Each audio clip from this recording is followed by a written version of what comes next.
Welcome back, everybody, and welcome to the SCB Steelers Podcast presented by DEK Roofing Incorporated of South Florida. And happy Halloween to everybody out there tonight. Hopefully it's been a very safe and joyous Halloween. Had tons of kids tonight in my neck of the woods, definitely more than I can recall in quite some time.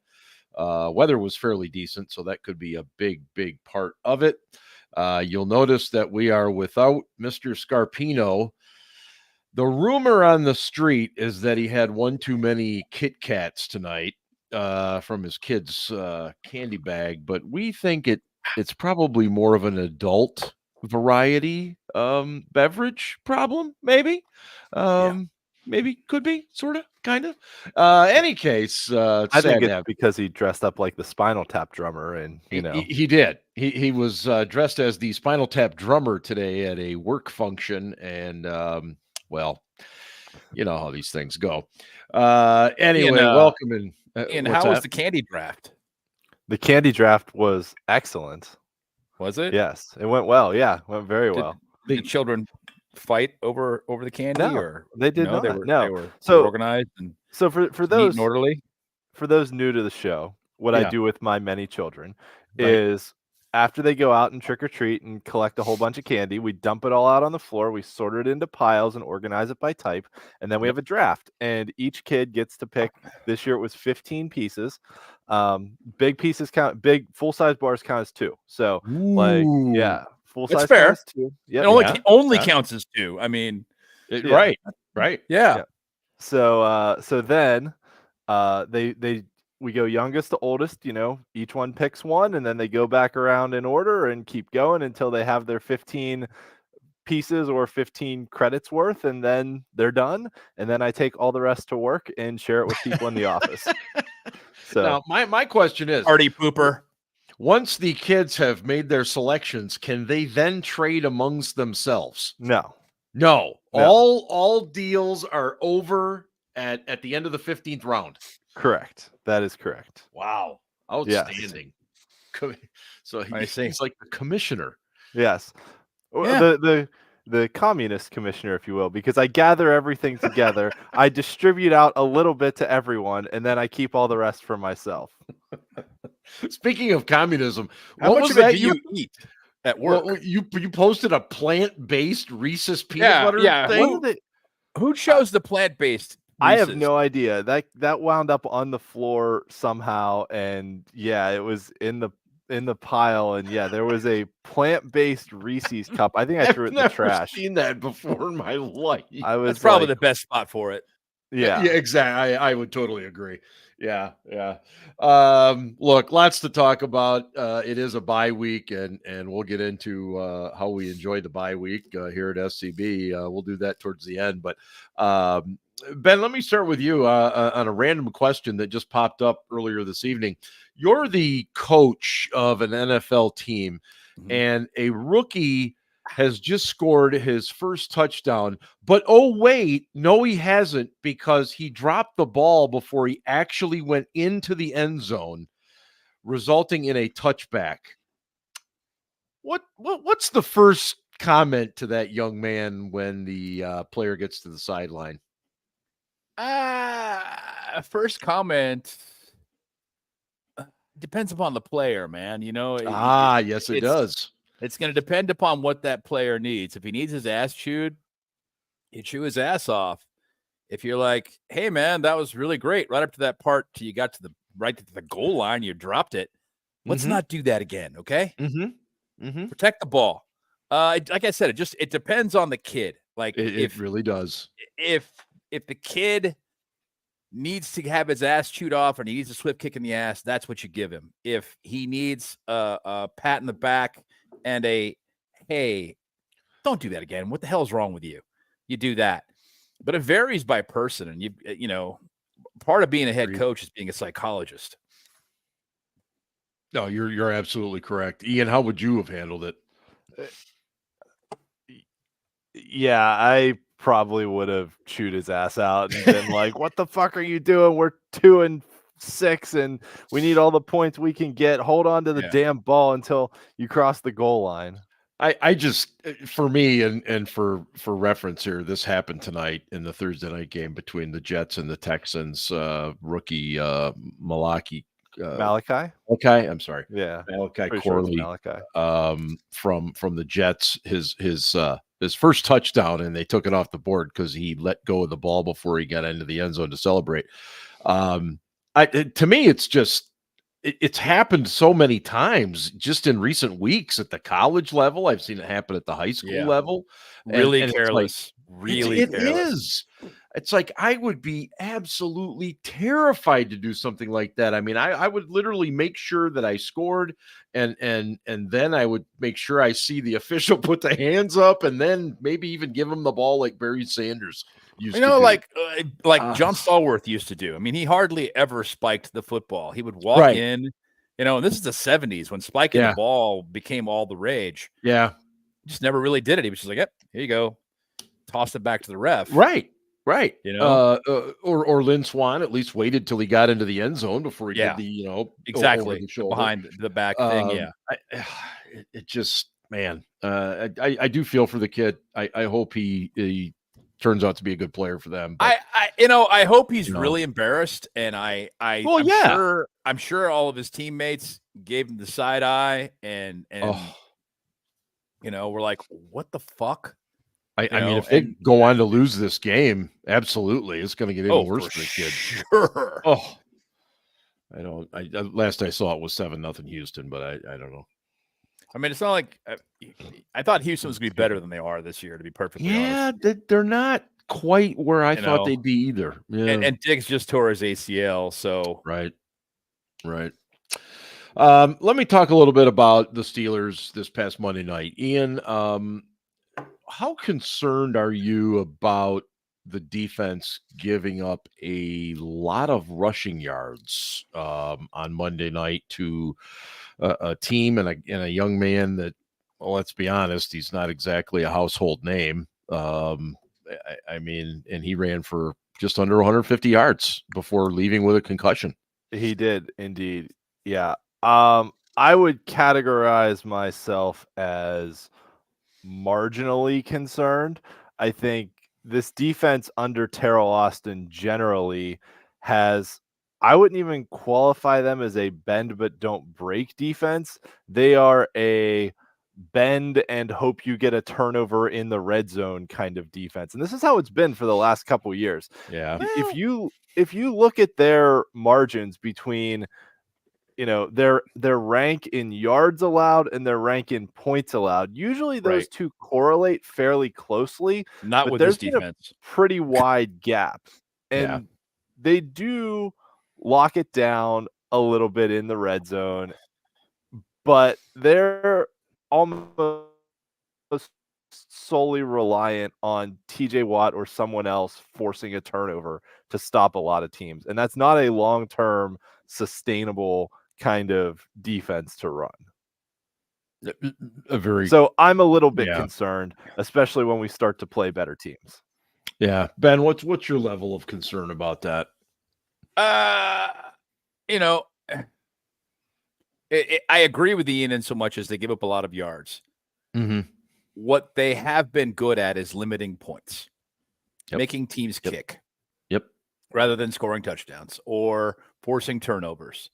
And that's all well and good. Those are all big plays, and it's wonderful. But in particular, the flaws in the coverage, the reliable gaps, where reliable holes in the coverage where opposing teams can throw the ball every week, really bug me. Let's wait for them to make a mistake, we'll tackle the catch over and over again. Bugs me. God. So tired of that. I think we all are. Yeah. Where did Ian go? I don't know. Okay. Hopefully he gets back into the show. That's bugging the crap out of me. Scarpino was, I'm sure, going to go fucking ballistic this week with how good this team isn't, but he gets frustrated with Twitter because the Steelers win a couple of games. Well, the Steelers win a couple of games and the Sunshine Squad comes out and starts talking about Super Bowls and we're a contender and blah, blah, blah. Listen, man, I still have us going 10-7. I have us winning 4 more games of the 9 remaining. Okay, so that would be a 4-5 record over the last 9 games. And I'm not changing that until I see them beat what I think is a quality team. And I don't think that they've done that yet to date. I thought that I think that Denver is a better defense than we thought they were when we played them. I think that Atlanta is a better offense than we thought when we played them. So I'll give them credit for that. But I mean, they lost to the Colts. I mean, my God, they lost to the Cowboys. Yeah, these are not great teams, you know. And granted, Fields did not play well versus the Cowboys, and that was a lot of it. If your quarterback doesn't play well, it's real hard to win games. You know, it really is. You can, but it's really tough. So, you know, I haven't seen them beat a really good team yet. They're still young along the offensive line and at corner. And they're still making, you know, and people will say, well, that's just an excuse. No, bullshit. It's statistical. Okay. The statistical probability is this: the people that are going to fuck up and make mistakes on your team are going to be the young players. Okay. The young, inexperienced guys are going to screw up and they're going to make mistakes. So we're young and we're making mistakes at corner, and we don't have great safeties, but it's only because we play that 3 safety defense, and they've been putting Edmonds in and he can't cover anybody. God, that's annoying. Yeah, it was very, very apparent this past week. Yeah, it's bad, man. Bad. You know, Minka still can't be Minka. What I really would like to see is the guys in front of him be able to handle it all and him just be able to freelance, but he still can't do that. No, it's not there yet. You know? If it ever gets there. Once Herbig comes back and he's healthy again, and they've got a rotation at outside linebacker, I think that'll help things along the defense. No doubt. Specific to your question earlier about allowing 7.6 yards per carry to that guy from the Giants, you know, that kind of sucked. Yep. I disagree with Scarps. Sorry, he's not on the show to defend himself, but you know, he said that we were getting beaten by Daniel Jones and a bunch of scrubs. No, Slayton and Neighbors are not scrubs. No, they're really good players. Really good. Their wide receivers, the Giants' wide receivers, are far superior to the Steelers. Far. Yeah, and Neighbors had a couple of drops that would have been significant plays in the grand scheme of things. And he will get better. He's a rook. He'll figure it out. Anyway, you know, I keep using the term transition. This team's in transition. They're getting younger. They're getting younger, and as the young guys get more experience, they will get better. But they're still not communicating well. It doesn't seem as though the guys along the offensive line can either operate consistently, execute consistently, or know what the guy next to them is doing. And that, when they can do that again, you know, I'll be like, okay, well, this team's coming along. I think it's going to be fine. You know, it's going to work out. But I don't know. We'll see. I'm not ready to say that these guys are anything better than a wild card team right now. And I know we're leading the division and that, yada, yada, blah, blah, blah. I still have us winning 4 more games. And I think they're all going to be division games. And then our non-division games, we're not going to win. Yeah, I mean, the 3 non-division games, Washington, Philly, Kansas City, I mean, you're looking at 3 teams with combined record of, I think it was like 18-4. Those are all going to be a real task. I can tell you, after the Washington game, people are going to be apoplectic again. I think, I hope I'm wrong, really do, but I think that what tends to happen with Steelers fans is they start talking Super Bowl. This is going to be the year. And then we lose one game and it's fire everyone. Rooney should sell the team. It is. It's week to week, you know, Super Bowl one week, fire everybody the next week. There is an interesting thing, and I got to credit Chris Carter. I think he pointed this out today. the Steelers to this point have played some pretty good defenses. Actually, you mentioned Denver, the Jets, the Chargers are up there.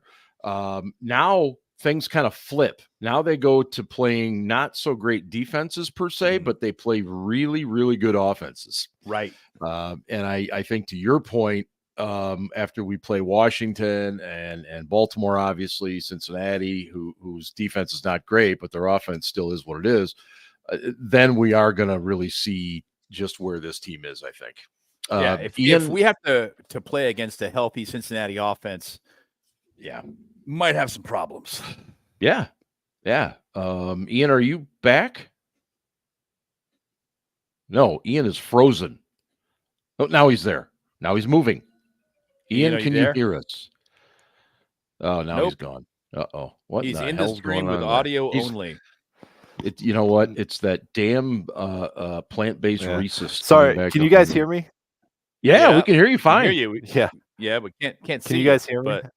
Okay, I can hear you too. When I turn the video on, like the stream gets all screwed up. So I was trying to like close some stuff and figure it out. But I can talk, but audio or visual might not happen. Well, it's like the old days. No video. Anyway, here's my thing. I think defenses are allowed to pass from time to time. When a guy like that pops up, has a big day running the football, but I would be lying if I said I did not have some concerns after that, especially knowing that Derrick Henry is still on the schedule twice. The Browns will get back to running the ball with Nick Chubb as he gets healthier. So I have concerns. I'm not going to jump off a bridge anytime soon, but I definitely am concerned about it. The thing that bugged me the most about the run game, the run defense, was that people weren't setting the edge, and our DBs weren't tackling anybody. No, it was just like, what the hell is going on? Yeah, it was a perfect storm. I guess I was just like, what the? Okay, well, he's been doing this to you guys for 15 minutes now. Yeah, it's time to get your shit together. Pull it together and close up these gaps.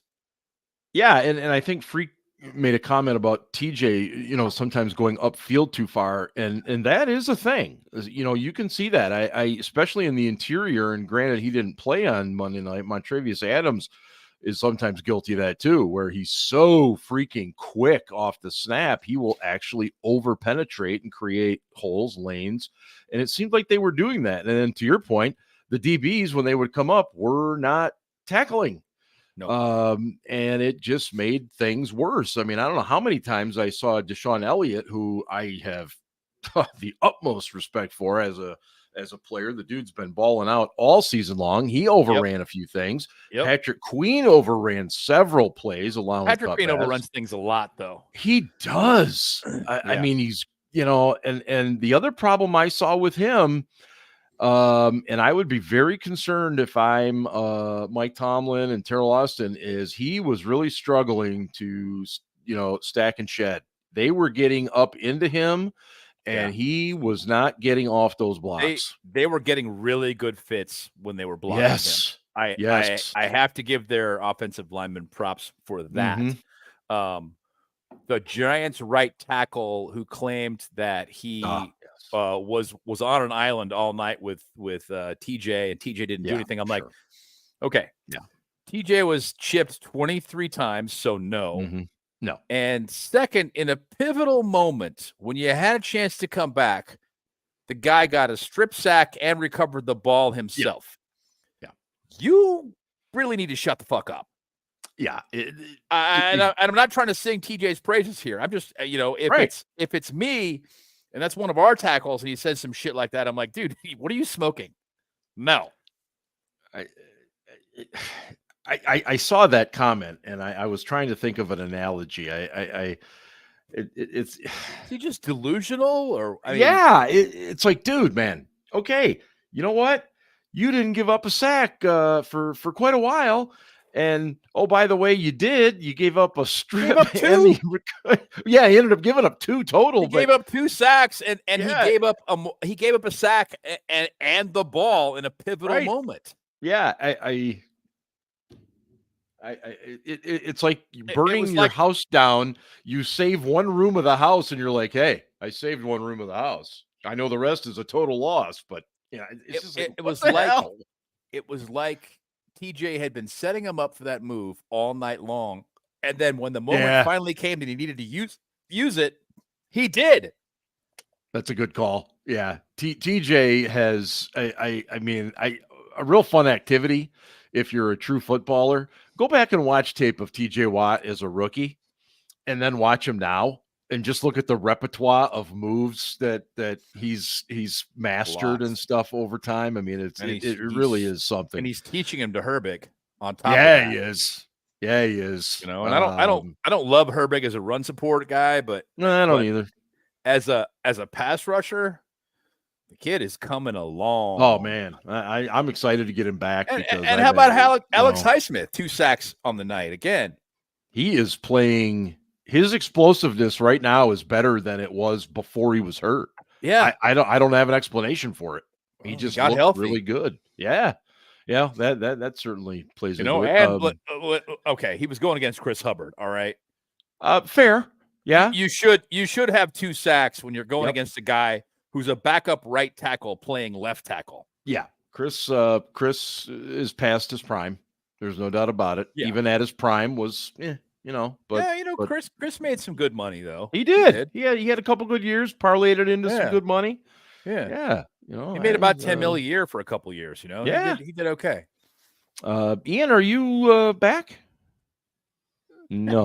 Oh my God. Really? I don't know. Am I? Oh, no. Well, your audio's back. Am I back? Your audio's back. Oh wait, now you're back. No, your audio's.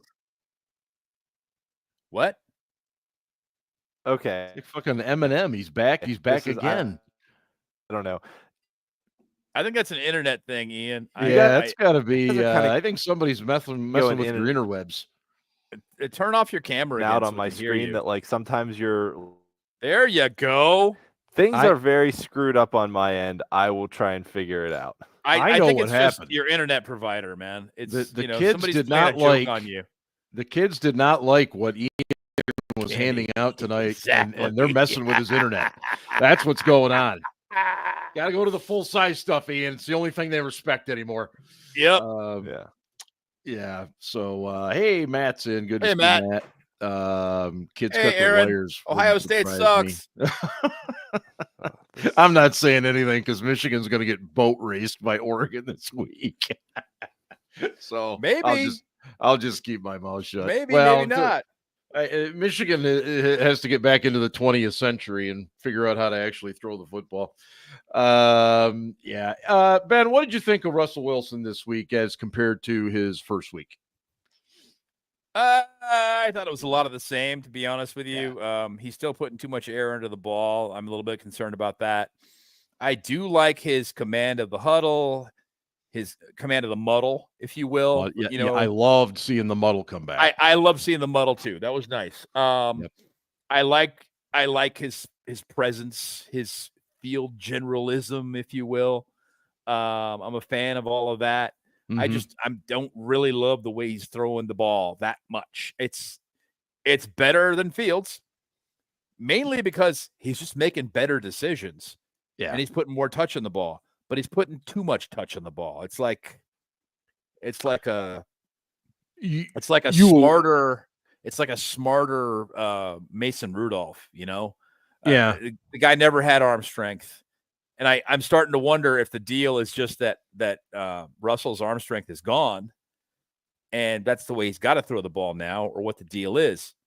I will say this: his throw to Pickens down the left side was a really, really good throw. That was beautiful. The touchdown to Calvin Austin. Yes. Did you see that shit? Yeah. Did you see it? When it all happened and it was going down, I was like, wait a minute. He just pulled a tight end into block. What the hell? And then I saw the blitz and I was like, oh, okay. But then yep. Then within, seriously, less than 2 seconds, he uncorked that pass. And I was like, damn. Oh, is it? Oh, yep, he got it. And here we go. Holy shit. Wow. When he let go of that ball to Pickens, I'm like, okay, that's out of bounds. I'm like, I don't know what this guy's doing. He's just chucking it fast as he can, hard as he can out of bounds. And by God, I mean, it was a beautiful hands catch by Pickens, and it was right on the money. And you know, I know what you're saying though too. There are times when he throws the ball and it almost looks like he's shot putting it, just to get it there. But I to me, the biggest factor is watching him up at the line of scrimmage compared to how Fields was. And to be very fair to Justin Fields, I don't know what kind of autonomy they were giving him, because Russ gets up there and you can immediately see he starts pointing, he starts talking. You see the offensive dude.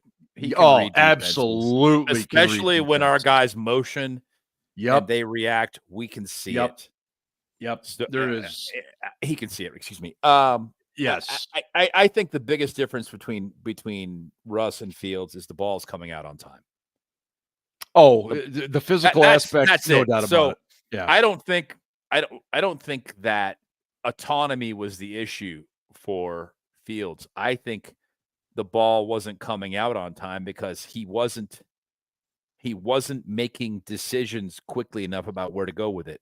Mm-hmm. Matt, I think that we have guys that can catch the ball between the hashes, between the numbers, if you will. But they're tight ends, one. And two, the problem we've got as an offense is they're taking away the middle of the field. They're daring us to throw it outside. They're giving us these one-on-ones with Van Jefferson, and less so with Pickens. They're playing more cover one, or they're just dragging a safety over after the snap. Mm-hmm. But we're not seeing as many opportunities in the middle of the field. They're kind of jamming that up, which I get. And what we saw this week was a team that tried to blitz and play cover one or cover zero, and you had to get the ball out on time. Yes. I didn't really have any issues with the way the Steelers were moving the ball overall. The problem I had was with their red zone conversion, which was shit. Let's be honest. And it has been the last couple of weeks. We need he was changing the protections, Steelers freak. He wasn't changing the play. He was changing the protection at the line. Coors Light, more than likely, my guess, as you look at the L, it's probably a left shift in that particular case. Or it could be anything based on how they call it, but that'd be my guess. I'm not sure, but what I noticed was the offensive lineman looking back when he said it and adjusting. Yeah. I'm like, okay, well, they're expecting something else now. Aaron, I agree with you. I still think now granted, in the case of Monday night, we don't know how bad Fields' hamstring was. It popped up on the injury report, so that likely took the possibility of that package away. Right. I go back to the Wilson's first game, those couple of quarterback sneaks. I still think that I would rather have Fields come in and do that. I get why maybe they didn't, but I give me a red zone package with Fields running the read option. Yeah, I'll take it. And our guys, when they get in the end zone and they've got an opportunity to catch the ball, they got to catch the damn ball. Yes. You have to catch the ball. You got to get 2 feet in. Both feet. Got to get in. Boy, that has been funny listening to all these NFL people talk about. A guy can for decades. I mean, you got to get both feet in bounds. You can't bunny hop your way through the fucking end zone. No, and that's. He's got to get that other foot down. I have no idea why he didn't. I don't. I agree. Like, you don't double tap. You lean the other way and you get the other foot down. Yeah. I mean, he's a young guy, but he's not that young. No, he knows better. He absolutely knows he's got to get 2 feet in bounds. I agree with the point you were making before about a Fields package in the red zone. And to that point, I want to say one thing. I don't think that Russell Wilson ever says anything without it meaning something. If you pay attention, he's already supported the fact that maybe there should be a Justin Fields package, which tells me it already exists. They just haven't used it in the game yet. Perhaps waiting for divisional opponents, maybe. They're just waiting for a moment, and Russ is getting out in front of it going, I'm just going to quell this before they even ask me any questions about them putting Russ in. I'm just going to be like, there's enough room for both. There's enough snaps for both of us. They could put in a Justin Fields package, and I'd be fine with it. It already exists, man. It already exists. I agree with you. I think it was probably something that was even established as far back as camp. It has to be there, and to be fair, the red zone throw to Pickens, which got called back by the Jones face mask. And, a lot of people are like, man, that's ticky-tacky, whatever. But look, if we were on the other end of that call, we would have been screaming for it. So I get it. The official saw it. It was right in front of him. It was ticky-tack, but yeah, but it is against the rules. Right. And so it is what it is. And then, as we just said, you got to get that other foot down. So did we have a couple TDs taken off the board? Yeah. But yep. So did they. Yeah. They had one as well. So did they. Yep. I don't usually like to plug products on our show unless it's whiskey. Oh, God. You got your Jubal Ale already? The Deschutes Jubal Ale this year is fucking delicious. I'm going to highly recommend all of you try it. It's so good. I mean, it is freaking Halloween, and they've already got it out, huh? Unbelievable. I shouldn't be surprised. Yeah, the people's elbow from George Pickens. I'm watching that, and I see him come in, and just like literally, it was like a dude off surprised. The top rope. It won't surprise me if he gets fined for it. But I will not be shocked at all. I'm surprised he wasn't flagged for it in the game. That's what I was stunned by. The dude, I mean, what the hell was he doing? He landed on his own player. Yes. He landed on a teammate. I've seen some shit with this guy, man. And his response is going to be, well, he was rolling up on my ankle, so I jumped up in the air as high as I could to get out of the way. Right. You know what? Just not backing up. Just catch touchdown passes, George. Catch big passes, and yeah, just do that. We'll be good with that. How did you think Ryan McCollum fared going up against one of the better defensive linemen in the league? I think he got fucking embarrassed. I also think that Lawrence is ridiculously good. Oh my God. He's pretty good. He was abusing our offensive linemen. Even Sayamalo. I was like, Jesus, man. Yeah. He is as advertised. What the hell? Wow. I thought early on they were doing exactly what I had sensed, that they would try to double. And my concern was that was then going to leave, especially Broderick Jones, one-on-one. And it bit us a couple of times, but we also ran the ball pretty damn well when you go back and look at the numbers, especially in the first half. They directed him well enough. Yeah, that's a good word. He was going to make some plays. That was going to happen, but they directed him well enough. Yep. That they ran the ball, like you said, pretty damn well. They really did. And it became apparent pretty early on that what the Giants were going to try and do was stop the passing game, not so much the rush game. And so they weren't afraid of us running the ball against them, basically. I don't know why we didn't try more of it in the red zone, to be honest with you, but we didn't. It'd be 1st and goal at the 9. We'd get 5 yards on first down running the ball, and then we'd throw it twice and kick. What the fuck? Fuck? I thought the first 2 drives were probably as good a drives as I've seen from Arthur Smith. Yeah. And until they got in the red zone. Well, yeah. And then the drives after that, it felt like Matt Canada jumped back in the booth. I mean, it was your basic run, third and long, get in trouble, that kind of shit. I'm like, what is going on here? But he recovered. He recovered into the second half and started to find some things. I absolutely loved the Darnell Washington drag across. That was so good.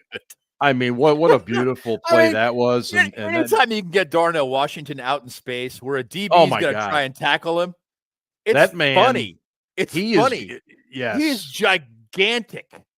He's huge. I've been trying to find out what he actually weighs because Freiermuth, he's like, I'm not going to out him, but he doesn't weigh anywhere close to 264.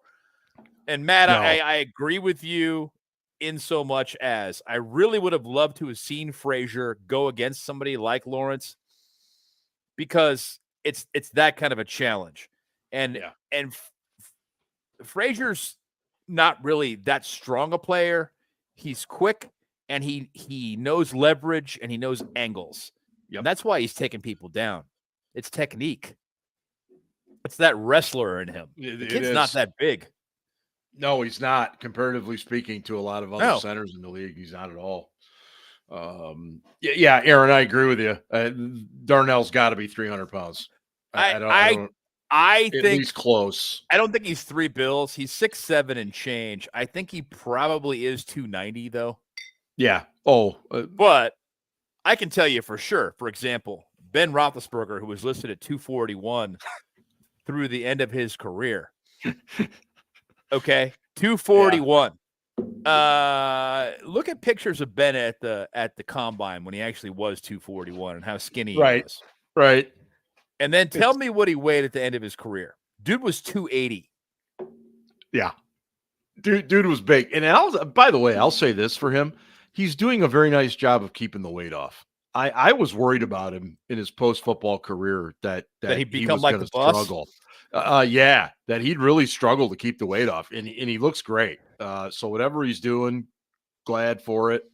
You're right. He, in fact, I saw somebody posted a video. The top draft picks of the 2004 draft were on a bus, and Eli Manning was ahead of him, and he was kind of falling asleep, and Ben was kind of messing with him. Yeah. Ben looks like he's 10 years old. Oh my God, baby faced, but he also looked incredibly thin. And you're right. He was probably 240 at that point too. Oh, he was 241 on the day of the draft. I mean, that was his official weight. Yep. And that's what they listed him as for his entire career. Entire career. Yeah, dude does not weigh 241. Not even close. No. Not even maybe. No. You remember when he broke his jaw and his entire face and on the windshield of that woman who yes, that was right after Super Bowl 40 in front of him when he was riding a motorcycle without a fucking helmet. Idiot. Yep. And he couldn't eat for a while and he lost a bunch of weight. And then when he came back, he liked the way he looked because he was thin again. Right. And the Steelers actually went to Ben and said, no, we like it better when you're a little heavier because we feel like you can shake off tacklers. Yeah. When you're in the backfield. So they asked him to gain some weight back after that period. Right. And I don't know if that's something that stuck with him for his career or what. But I mean, you'd see Tubby Ben, who is out there on fucking 1 day of practice throwing for 350, Yep. The dude could literally come off the street and throw for 300. I mean, that was just what he was, Yeah. Ian, are you remember the strike year? I think so. Maybe. I'm okay. This is my last attempt at this, so we'll see. It almost looks like your lips are matching your voice. It's close. Right. It's much better now. Okay. Yeah. Well, that's to be much better. Matt had a good point here. And Ben, you alluded to this a little bit earlier in the show about the consistent off coverage, especially on third down. It's something that the Steelers have done for a long time. But it just seems to be really irritating this year. We're playing combo coverage. Okay. Yeah. But we're not playing bump, which I don't get. on one side, you've got Dante Jackson, who's close against the line, but then he backs off and he plays that short out always. Like he lets the receiver go past him. And then on the other side, you've got JPJ on the number one receiver, generally speaking. Right. And he's playing off all the way and allowing the guy to make the catch and then tackling the catch. He's back here. Mm-hmm. I don't like it at all. I can't fucking stand it. No, I'm the same way. But I want to point out to the asshole in the bar who was telling me, why the fuck is he doing that? Why is he's scared? Blah, blah. No, he's not, asshole. He's being coached to do it. He's being coached to play that coverage. Right. Shut the fuck up. So now, in this guy's opinion, defensive players are just doing whatever the hell they want, apparently. Yeah, they're doing whatever they want. They're deciding what coverage they're going to run. God. Fascinating. Damn. Fascinating.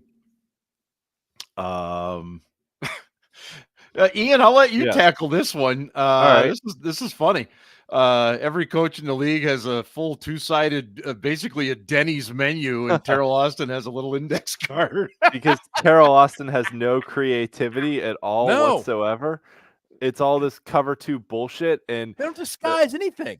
Nothing. No, and teams have figured out that because Terrell Edmonds can't cover in the slot, we'll just run a tight end straight down the middle of the field to hold Minka there, and Minka has to cover the tight end running down the middle, and then they run a go route on the outside, and Jackson's going to bite up on the slot receiver running an out, and the whole shot's going to be wide open. Mm-hmm. Mm-hmm. Speaking of Edmonds, though, Cam Sutton obviously is now available. He was reinstated on Tuesday.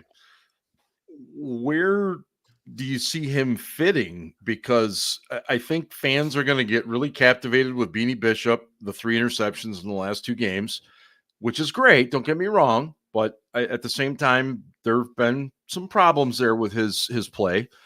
He's coming around. He's a rookie yet. People got to remember that. But where does Cam Sutton fit in this? Ian, I think Cam Sutton fits in that role that Edmonds was playing, where he may actually be able to cover a tight end, because he's not going to take Beanie Bishop off the field, but he's that 6th defensive back when they have to go, against the spread offense, or when they have to, where Edmonds was coming in basically is what Sutton can do, right? To come in and play those short areas and maybe cover some guys, out of the slot, or tight ends or running backs out of the backfield. But he's not taking Beanie Bishop's spot. He also becomes your backup on the outside if one of those top 2 guys goes down. And that to me is over James Pierre. Yeah, I would you want Sutton over Pierre if it came to that? Oh, yeah. I would trust Sutton more than Pierre. I think so too, because he's a smarter player. That's it. I think he's a little bit more.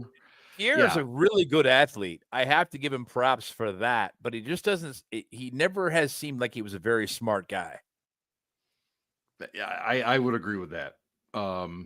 Mike Tomlin said from day one when they got Cam Sutton, he was a guy that knew literally what he was doing and what everybody else on defense was doing. He knows the whole defensive backfield. Yep. Which is why they had him playing free safety at various points. Right. Which is why I agree with Ian. I think that they will throw him into that 3 safety set, which would make Edmonds inactive on game days. And I can see that, and I'm okay with that. They've made a handful of roster moves in the last few days, and I don't know where we're at right now, but I think we're at 51 players. It's definitely not 53. It's 51 or 52. Yeah. So I think we're okay. They just let that offensive tackle Dylan Cook. I was a little surprised by that. I think they'll sign him to the practice squad. Probably. Yeah. I think they just said, hey, we're going to give you a day off. Which you had a day off anyway, so just so you know, we're gonna keep you around, but this is the way it's gonna be. We have too many offensive linemen. We need the roster spot. Here's the deal. Yeah, no, I think you're right. They'll sign him back to the practice squad. I mean, and if somebody poaches him, then we're screwed. But it is what it is. I also want to discuss tonight something we've discussed pretty much since I don't know, March. How would you, Ian? How would you evaluate Omar Khan as far as this Deontay Johnson trade, and then what he's done since? And by he, I mean Omar Khan. Two pieces. So yeah, first the trade, and then the other, please.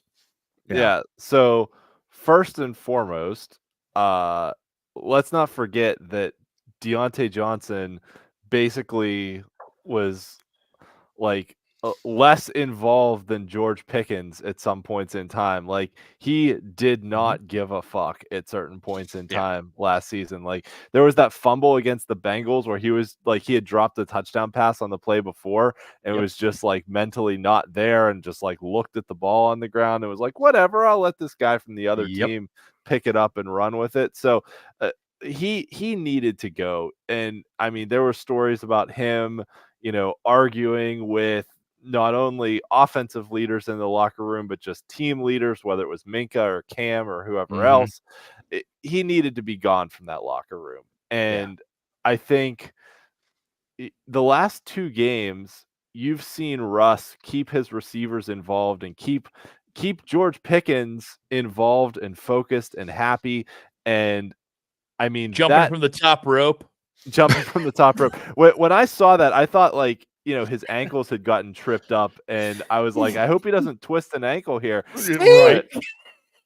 But that I don't know if you guys talked about when I was having computer issues, but we did. Go on. The guys in the chat brought it up. Okay, that ball on the flag route that he threw to Pickens was not a moon ball. That was a dart that he threw was his on best a rope. Yep. Right in there over tight. It's like, oh, Russell Wilson still has it. Like, oh, he can still make that throw. But I'm not going to get super concerned either about Russ, like about us settling for field goals in the red zone, because Russ made two nice plays for touchdowns that got called back. One on a Broderick Jones hold, and the other one because apparently tapping the same foot twice is not the same as 2 feet, which is weird. It's also not the same as one knee. 2 feet is both feet. Yeah. Although, to his credit, Jason Kelsey on the halftime show had a good point that it's like, if you catch a ball and hop 15 times on 1 foot down the field and then get knocked out of bounds, it's not a catch because you didn't get 2 feet in, which is kind of stupid, but it is what it is. Right. He's right. Yeah. I saw that point discussed several times. Tappy. Yeah. Yes. I don't know how he didn't get that second foot down, but that is what it is. Again, all he had to do was lean the other way. I mean, somebody said it earlier. AB would never. It's true. Antonio Brown and his ridiculous fucking work ethic, he would make sure both feet touched. Yes. He would do probably whatever twice. Whatever he had to do. He would make sure it happened. Yeah. That's what we need to see out of George. We need to see that kind of ridiculous fucking work ethic out of George.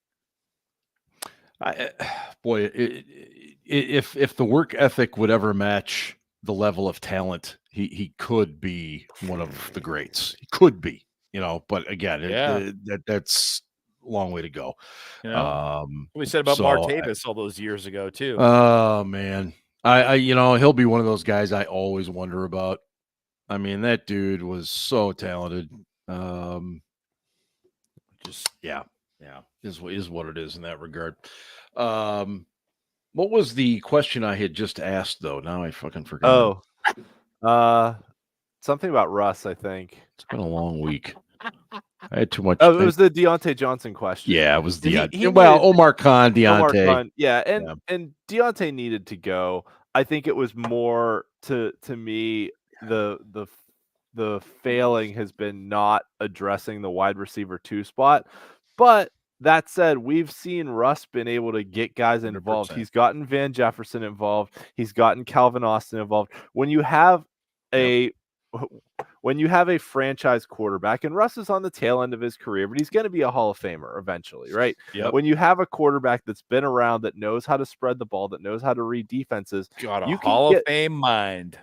You can get by with guys who are just a guy Mhm. at your second and third wide receiver spots like we have. It was more obvious when Justin Fields was playing because none of the receivers were getting separation and Fields was waiting for them to be college open versus Russ being willing to Right. throw the ball to guys The who are ball's NFL coming out on open time. or- Yeah, No the Yes. ball's coming out. No doubt. What did you think of that throw? What did you think of the touchdown throw to Calvin Austin? That was in a great particular? ball. That was a great throw. I mean, he the whole read it. the whole play, the whole thing. I thought his route was really good. Yeah. It was He spun the fantastic. DB. Yeah. Yeah, and Russ read the defense and read what was happening and was just like, okay, I've got this route. It's going to be here, and I'm going to throw it. I was like, I want to say that was like 1.9, maybe 2 seconds before the ball came out, and he just uncorked that, and I was like, ooh, shit. Yeah. Yeah. No, I think we saw some of Wilson's age a little bit there, on the play where he fumbled. It was a good hit. It was a good punch out. A lot Yeah. of guys would have fumbled in that situation. And he took some sacks that He I did. was like, what the fuck? What the Oh fuck? man, Get rid of the I ball.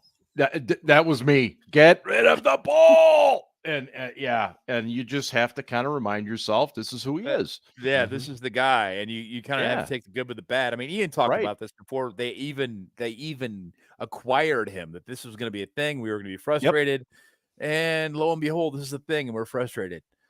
Yeah. Ian, is Najee Harris doing what he does, or is he doing what he does better because it's a contract year? I mean, he lost some weight during the offseason. And we all said, and credit to Ben specifically said, that Naj needed to drop some pounds, and he did. And I mean, he's still running hard and physical, but he has just a little more of that breakaway speed that he didn't have before. And I think that's made a huge difference. He still is not a guy, though, that can run the stretch play. No, he's not. And they were doing that stupid ass thing where they were running Naj outside and Warren inside, and I was like, "What the fuck are you guys doing?" Right. Yeah. Like, they won't expect this. Let's try it this way. You'll switch. Yeah. Well, this shit didn't work, so maybe you should go back to running them through the B gap. Yeah. Just saying. Right. Yeah. I think the great thing about Najee Harris is you never have to worry about the effort. Oh, I mean, the effort is just always there. High effort, high character guy. I mean, Yeah, and I do think Warren looked as good as he has all year. He had a little bit more zip, a little bit more burst, and I think if he's back to being healthy, especially after the bye week, I think that is great. And then I'm telling you what. I mean, the last time we saw Cordell Patterson was in Indianapolis, and he basically carried the team from like the 2-yard line to the Indy 30-yard line by himself until he twisted his ankle, and we haven't seen him since. But I will say this for that game. Yeah, the blocking was much better on the side that they were running Cordell Patterson too. But dude was running hard. Was running hard, straight line, hard. I mean, that wasn't a whole lot of finesse. That was straight ahead, bash the shit out of the guy. Make the guy who's gonna tackle you think twice about tackling you because he just had to a play ago. That's a good point. Yeah. The dude's still feeling the effects of tackling you the play before. He doesn't want to feel it again. Yeah, no. Yeah. Jamie, welcome back. It's been a while since we've seen you, man. And look, Broderick is struggling. I don't think he's 100%. I think that arm is he's not not there. He's not punching. No, he's not. No. And it's annoying as fuck. He's like trying to get in guys' way is all.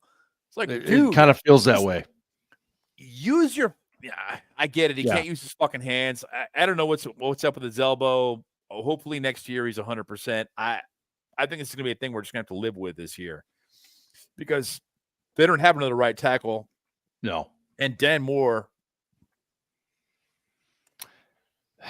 Dan, is Dan Moore back on this team next year, Ian? Oh, No. you know what? No. I don't think so. I think no. Somebody's gonna pay him. Considering lot, what but they're they gonna pay him. drafted, yeah, I don't think so. Although Moore has played arguably the best football of his life, but it's not. I mean, I'm not saying he's a Pro Bowl caliber player, but he's still probably playing the best football he's ever played. It's hard to knock what he's doing right now. Dude has started a ton of games, Yeah. ton of games at left tackle, which is, a premier position. What are they, $25 million a year now at top tier? Seriously, someone is going to pay Dan Moore Jr., and people were all going to go, what the fuck? Yeah, They're going to pay him like $12 to $15 million a year to be a starter someplace. And that team may draft a tackle too, but they're going to bring that guy in and make him their starter out of the gate. And the Steelers are going to go, we're not paying Dan Moore $12 million a year. Fuck no. Right. Absolutely not. I mean, it's a tough call because he has gotten progressively better. He's playing pretty well right now. Pretty well is a stretch, Mark. I guess when I say pretty he's well, he's almost an average starter. But when he goes, when there are problems, don't you think the problems typically come from the other side? I think that the problems on the offensive line primarily come from our young players. Yeah. He doesn't have a young player next to him. He has a veteran, and he's also a veteran himself. Yep. So he can block to the correct angles. He knows the game from that standpoint.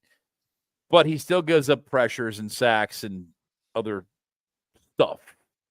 Yeah. No, he's not infallible by any stretch. I think the thing that we're all we're looking at is the fact that 77 is always standing there when something happens in the backfield, blocking nobody and looking at the play because his guy got past him. Right. But it's not like Dan Moore's guy wasn't there too. Dan just isn't standing there looking at him. He's just, he was engaged until the last second, but his guy got through. Dan's not as bad. He's bad. He's, like I said, he's probably a top 20 tackle, but somebody's going to pay him. Oh, yeah, there's always someone. I mean, we talked about Chris Hubbard earlier, who left to the Browns. Yep. Somebody is paying him next year. I thought somebody was going to pay James Daniels next year before he tore his Achilles. Right. I don't know what's going to happen to that dude now. I know he's not coming back. Yeah, he'll get a deal, but it's not going to be the deal that he thought he was going to get. And he should have gotten the $20 million a year. It really fucking sucks, man. Yeah. And maybe somebody will give him $20 million on a 1-year deal with a bunch of team options behind that. I mean, in effect, a 5-year deal where all the guaranteed money is paid out in the first year. And then after that, hey, you got to perform or we're going to cut you. Ian, what do you make of Pat Freiermuth being relatively quiet? I mean, I remember if you go back to the spring and then in training camp, he's got a connection with Russell Wilson. Oh boy, it's going to be a tight end heavy offense. I don't know if he's been quiet. I would say he's been. Let me think how to describe this. I would say he's been there when he needs to be. Right. Okay. That, he's made some plays on third down. He's made some other catches when they need them. I mean, the little, like, not the last game against the Jets, the little like flare route that he ran and Russ just lobbed it over the defensive back. I mean, that was a great play. Great catch. Yeah. So, I mean, Yeah, I wouldn't say he's been MIA completely. I think it's just, yeah, I think it's more, he's been there when he needs to be. He's got 26 receptions right now through the first 8 games. The last 3 weeks, 2 catches each week. I like the way you said that. He's kind of there when he needs to be. I think that's fair. I did, by the way, speaking of like tight ends, I really liked the way they used Connor Hayward this past week. Did you guys notice he was lining up in the backfield fullback? a little bit as kind of a traditional fullback, but they weren't necessarily always following him with the ball. Sometimes he'd go right, ball would go left. I like that little variation. I love the way they're using Darnell Washington. Well, yeah. I mean, and I would like to see him get 1 or 2 more opportunities during the course of the game, especially in the red zone. I still don't understand why one of your plays inside, the 10-yard line isn't just a jump ball to that guy. Yeah. I mean, there's not too many people that are going to be able to out-jump him, if anyone. But I clearly they feel there's better high percentage shots somewhere else. But do you think Russell Wilson is perhaps saving Van Jefferson to the point where Omar Khan maybe feels like we don't need a number 2 guy? Saving Van Jefferson. I think right? I think Van Jefferson has been with Russ serviceable enough, and Van did make a really nice catch on the one moon ball down the sidelines. To Van's credit, he made a really nice catch on that one. So yeah, I think here's the thing though, is Russ is a multiplier, and we've talked about this with players before, right? Ben was a multiplier. Right. Troy Polamalu was a multiplier. He makes the guys around him better.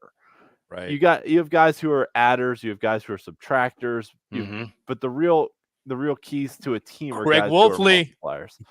Yeah. And Russ is a multiplier that he makes everyone around him better. Well, what he does is he puts the ball in a spot where his guy needs it to be. So if this guy needs the ball here in order to catch it, then that's the way that Russ delivers it. If this guy needs the ball over there in order to catch it, then that's the way that Russ delivers it. Russ also does the same thing when he's talking about players, when he's delivering his opinions on players. When he's talking about George Pickens, he talks about what a great competitor he is. He doesn't talk about what a great teammate he is. He talks about what a great competitor he is, and how we all respect his ability and the fact that he works so hard at being that guy for us, and what a great competitor he is. And we all love him for that. It's all psychology, man. All of it. And it comes back to leadership. And I got to give Russ props for that. Yes, he's corny and he's weird and all of that. And he takes sacks. And I'm like, dude, what the fuck? Get rid of the goddamn ball. And there's some other things that I'm like, but he's a damn sight better than what we've had at quarterback. He is. He is. I mean, honestly, since like 2019. Okay. 2018, really. 2018. Okay. 2018, Ben was still pretty fucking good, man. Right. That's what I'm saying. Honestly, but 2020, Ben was still pretty fucking good. Till he hurt his knee against the until he hurt his knee. Yeah, against the Bungles, and then they kept playing him. Anyway, whatever. Ancient history. It is what it is. But it's only been 2 games, but we're getting pretty good play out of the quarterback position. And, happy about that, obviously. Yeah. Hey, we got to give some props to Danny Smith too. What a beautifully blocked return that was. Yeah. Danny Smith's units are on a fucking tear. Yeah. Between the blocks and the returns. Yeah. Oh my God, it's scary. Yeah. Holy shit. It's shit. just, and I think we are seeing, and Scarps has talked a lot about this, and again, most of you guys that listen to the show and watch the show every week, this, but Scarps, his dad grew up with Danny, and so he's known him for a long time. But fact of the matter is that it's really easy to not pay much attention to the special teams coach. We're too busy focused on the head coach, the offensive coordinator, the defensive coordinator. And the fact of the matter is these guys fucking love playing for this guy.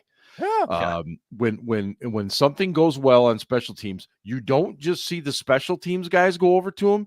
You also see the Cam Haywards, the TJ Watts, the quarterbacks. Everybody goes over to him. Coach, good job, dapping him up and stuff. I mean, to me, that's like ultimate sign of respect for your coach. And I mean, we laugh about the bubble gum and everything else, but who the hell cares, man? The dude he's finding ways to get results on special teams. And hey, it's the third phase of football, and you got to be good at it. Is it just me, or has that fucking punter gotten better and better and better each fucking week? He has really learned how to drop it inside the 20.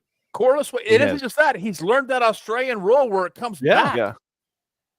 And I don't know how to do that. I have no fucking idea how they do that. But apparently Danny Smith does, because the reason that Waitman hasn't made the team over these years, couldn't beat out Percy Harvin, was Presley. Yeah, Percy Presley. That guy who's not on the team anymore. Was he couldn't do that Australian roll. He's always been able to punt for distance. That's never been a thing. But he could not pin it down inside the 20, because when he did, the ball would keep rolling into the end zone. Yeah. Right. And he's gotten way better at that. And, whether or not that's an influence by Danny Smith or some Australian punting guru, I don't know, but it's working. I don't know. All I can tell you is the dude has gotten better. And Danny Smith's units are fucking good. And Tomlin talked about trying to treat special teams as 1/3 of the effort this week. And shit, field possession is huge.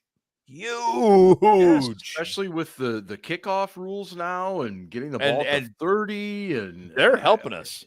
Yeah. Who?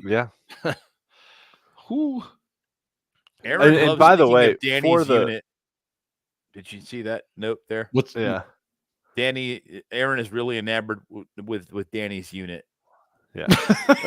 For the record, too, I am 100% fine with Boswell just bombing kickoffs into the end zone and giving. Oh, fuck yes, fuck it. Yeah, this new kickoff rule is stupid. Just give him the touchback and go from there. Yeah. I mean, my God, I mean, unless it's a perfect kick and he drops it at the 1, it's almost impossible to get a guy down inside the 30.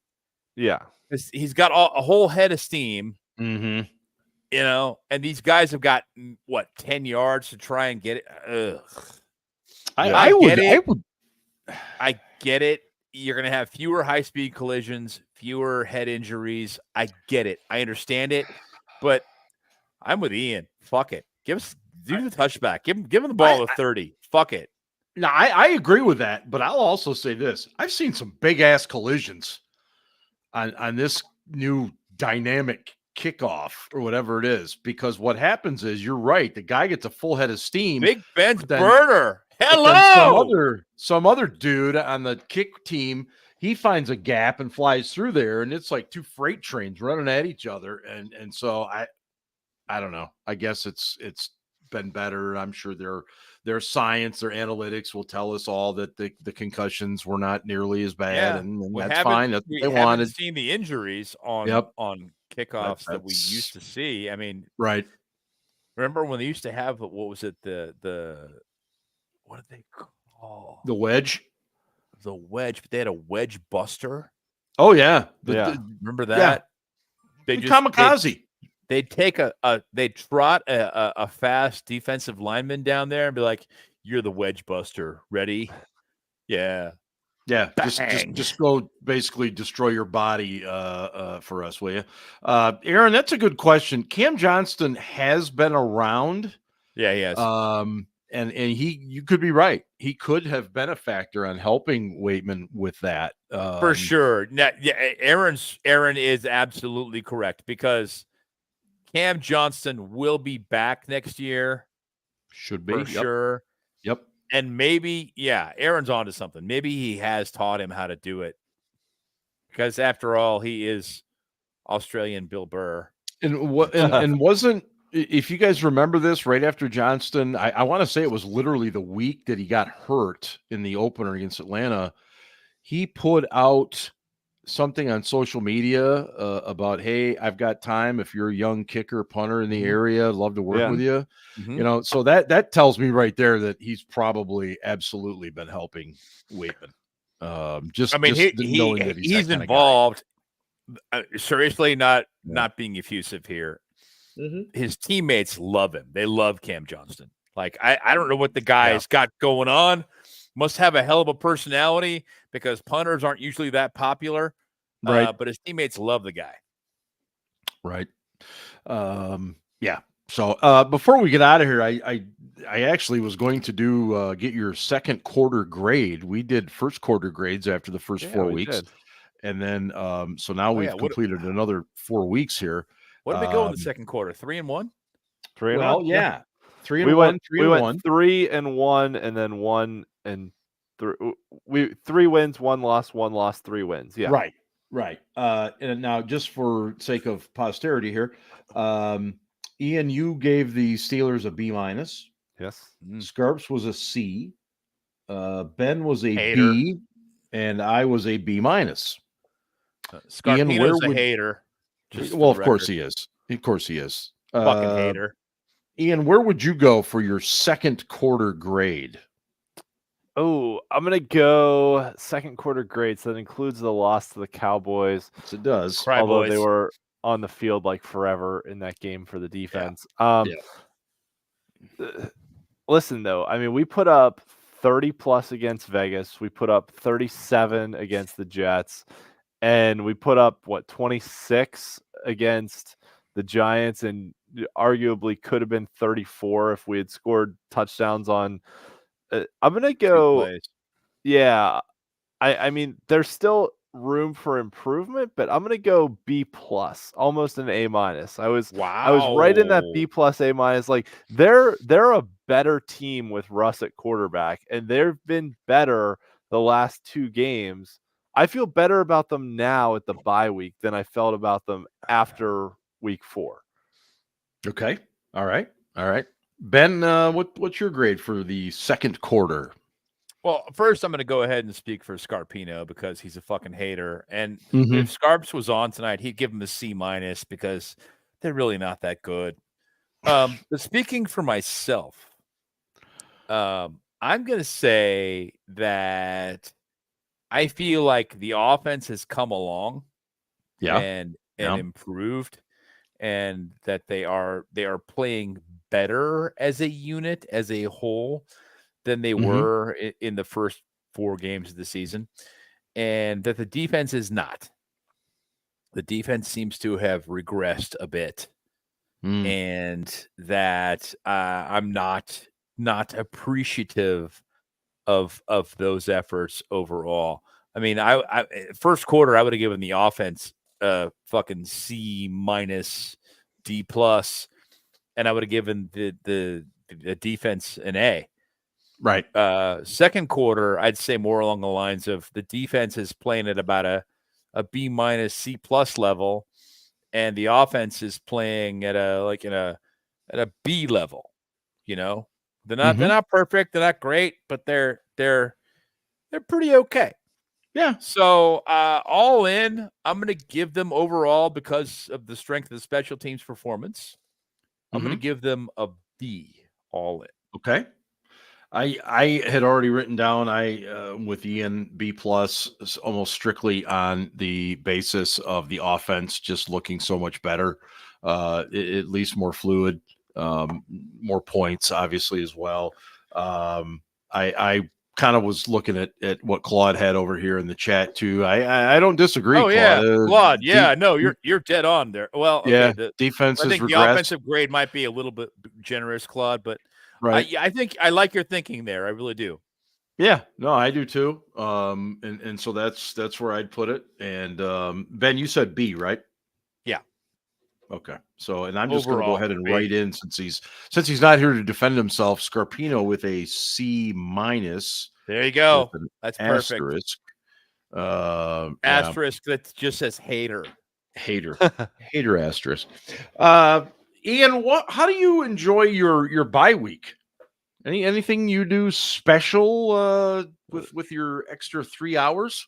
Ian's going to take his kids out and get blindingly drunk with the children. What's that? It's the Lebo Saloon, right, Ian? Yeah, the Mount Lebanon Saloon is a wonderful establishment. I will not denigrate them ever. And there. You take your kids in there?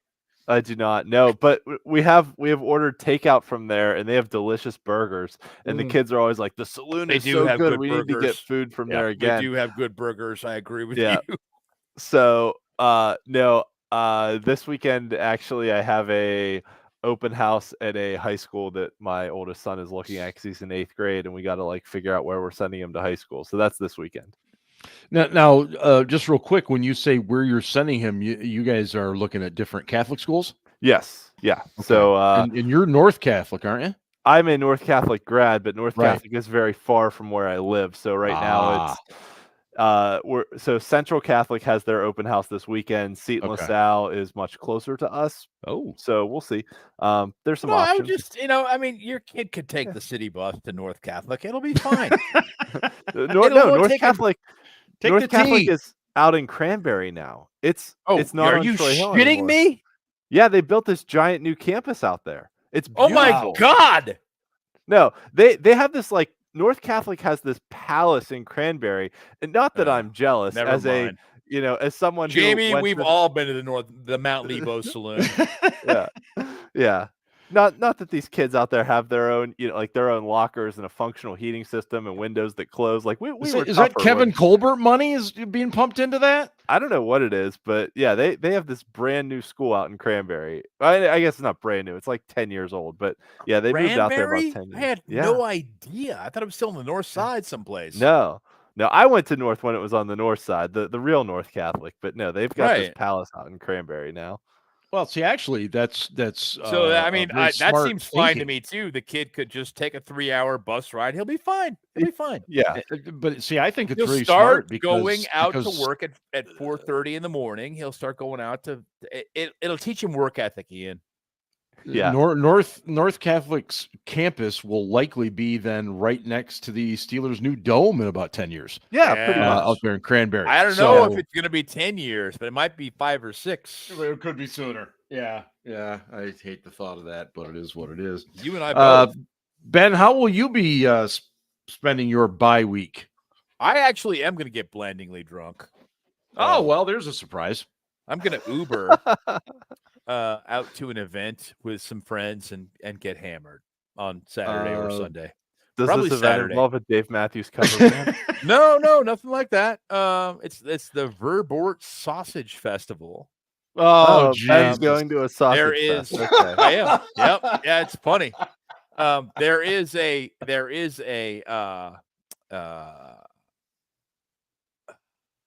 what would you call them? They're Links? Patties? No. The they're Danish, but they're not. They're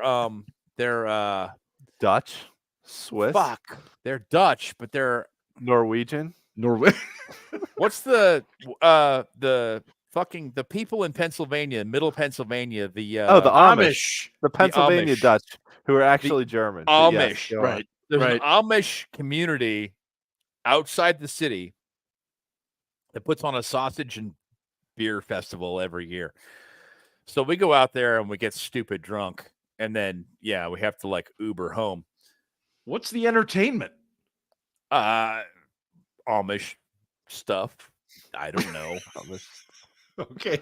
It's a Dutch community, man. I mean, they're out there in the middle of fucking nowhere. I'm like, well, the Amish. Well, you got sausage in and potatoes and kraut and stuff. All right, that sounds delicious. I'm all in on that stuff, man. All right, I love it. But I just wondered if there was, any musical entertainment or anything. I like mean, that. yeah, but it's not good music.